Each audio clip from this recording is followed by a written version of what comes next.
ছাত্রলীগের পিটাপিটি ধাওয়া পাল্টা ধাওয়া চলতেছে। প্রচুর মারামারি করতেছে। মিরপুর 10 এখন রণক্ষেত্র হয়ে গেছে, আপনারা দেখতে পাচ্ছেন কি পরিমাণ মানুষ। এর মধ্যে মেয়েরাও আছে, আবার হচ্ছে যে আমাদের ছাত্রছাত্রীরাও আছে। খুব কঠিন পরিস্থিতি চলতেছে।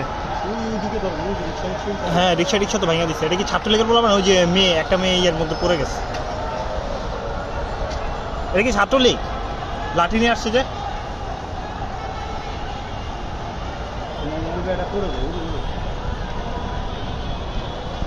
এই যে ফায়ার সার্ভিসের মধ্যে ঢুকে। আরে এরা ওই যে ছাত্ররা নিচে নিজেরা ভাঙাভাঙি করতেছে নিচে।